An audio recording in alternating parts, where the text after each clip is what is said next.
இன்றைக்கி என்ன special? Empty சால்னா. ரோட்டுக்கடை சால்னா யாருக்கு தாங்க பிடிக்காது? அந்த சால்னா எந்த ஒரு மட்டன் சிக்கன் எதுவுமே இல்லாமல் ரோட்டுக்கடை டேஸ்ட்டில் எம்டி சால்னா பண்ணலாமா? அதுக்கு நம்ம பேஸ்ட் ரெடி பண்ணிக்கலாம். இந்த பேஸ்ட்டுக்கு நம்ம போட்டிருக்க எல்லா பொருட்களையும் ஸ்கிப் பண்ணாமல் எல்லாத்தையுமே தனியாக எடுத்து வச்சுக்கோங்க. இதில் நான் மட்டன் மசாலா எடுத்துருக்கேன். மட்டன் மசாலாவுக்கு பதிலாக சிக்கன் மசாலாவும் நீங்கள் எடுத்துக்கலாம்.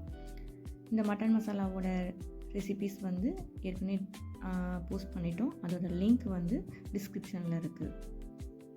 இப்போ எல்லாத்தையும் 1 by 1 எல்லாத்தையும் ஆட் பண்ணிக்கலாம். இல்லை காரம் பார்த்திங்கன்னா 2 வத்தல் தான் நம்ம ஆட் பண்ணியிருக்கோம். வேறு எதுவுமே நீங்கள் ஆட் பண்ண வேணாம். இந்த காரமே கரெக்டாக இருக்கும். பொடி எல்லாத்தையுமே மிக்சியில் போட்டு நம்ம எல்லாத்தையுமே அரைச்சிக்கலாம். குறகுறப்பாக அரைக்க வேணாம். தண்ணி ஊற்றி நல்லா நைஸாக பேஸ்ட்டாக அரைச்சிக்கோங்க. இந்த கன்சிஸ்டன்சியில் அரைச்சிக்கலாம். இப்போ 2 மீடியம் சைஸ் பல்லாரி, 2 மீடியம் சைஸ் தக்காளி பொடியாக கட் பண்ணிக்கலாம். இப்போ பேஸ்ட் ரெடி ஆகிடுச்சு. வாங்க இப்போது நம்ம குக்கரில் எம்டி சால்னா பண்ணிடலாம். இப்போது இதுக்கு நல்லெண்ணெய் எடுக்கக்கூடாது, கடலெண்ணெய் தான் எடுத்துக்கணும். அதான் டேஸ்ட்டு நல்லாயிருக்கும்.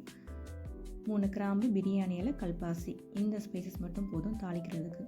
தாளித்ததுக்கப்புறம் நம்ம கட் பண்ண வெங்காயத்தை ஆட் பண்ணிக்கலாம். இது நல்லா கண்ணாடி பதம் வர வரைக்கும் நல்லா வதக்கி விடுங்க. பச்சை மிளகாய் ஆட் பண்ண வேணாம். நம்மளோட ஹோம்மேட் இஞ்சி பூண்டு பேஸ்ட்டு 1 டேபிள் ஸ்பூன் ஆட் பண்ணிக்கணும்.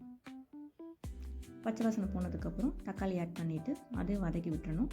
வதங்குறதுக்கு கொஞ்சமாக உப்பு போட்டு வதக்கி விடுங்க. உப்பு கொஞ்சம் கம்மியாகவே ஆட் பண்ணிக்கோங்க. அதிகமாக போட்டால் சால்னா ஒரு டேஸ்ட்டே மாறிடும். கம்மியாகவே ஆட் பண்ணிக்கோங்க. புதினா, கொத்தமல்லிகள் ஆட் பண்ணிக்கலாம். ஸ்கிப் பண்ணாமல் புதினாவை ஆட் பண்ணிக்கோங்க. கொத்தமல்லி இல்லைனாலும் பரவாயில்ல, புதினாவை கண்டிப்பாக ஆட் பண்ணிக்கோங்க.